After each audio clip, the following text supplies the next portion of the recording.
Good morning, pilgrims, and we're glad to have you along on our journey through First Kings. We're in chapter 11, and chapter 10, we saw Israel at its apex, at its very best.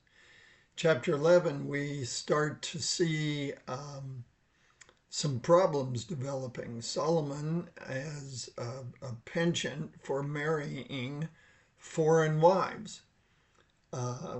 We'll find out today that those foreign wives come from a variety of countries. But the problem we learned yesterday um, was anticipated by God clear back in the Torah when He commanded that when the Israelites came into the land of Canaan, they ought not to take Canaanite women as their wives. As a matter of fact, they were explicitly commanded not to associate with Canaanite women, nor to permit Canaanite women to associate with them.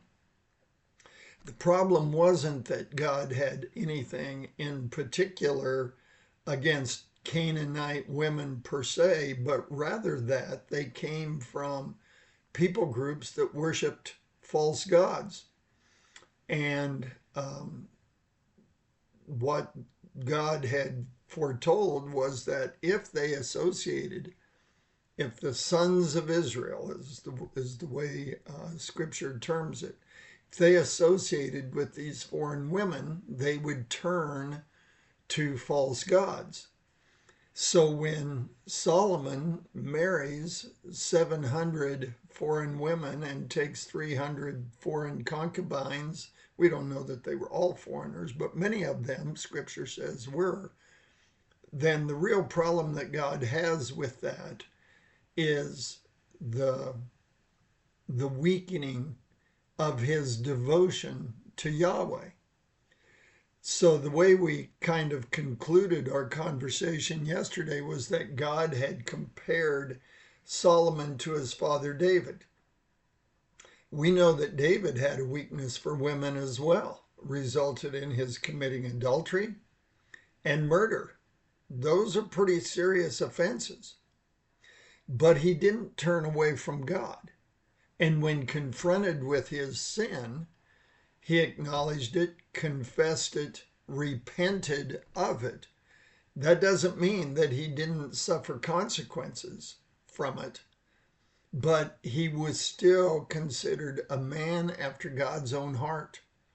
God loved David, David loved God. David's sinfulness did not break the covenant relationship between God and David, because David's sinfulness was not an act of overt faithlessness towards God. It was the result of human weakness. Solomon, Scripture is telling us, was less devoted to God as a result of his weakness for women. So the problem that makes Solomon's sin so very different than David's is that weakening of his devotion to God. And I think we talked yesterday a little bit about the fact that it doesn't explicitly state that Solomon stopped worshiping God or stopped trusting God, but that God became one of many to whom he looked for guidance, advice, support, comfort, all of those things. And he did that because of the influence of these foreign wives.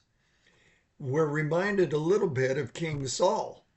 King Saul lost favor with God through disobedience, but his disobedience stemmed from a lack of trust in God.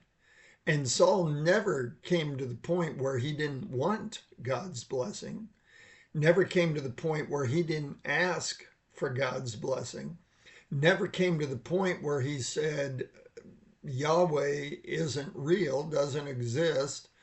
I have no belief in Yahweh. He never got to that point.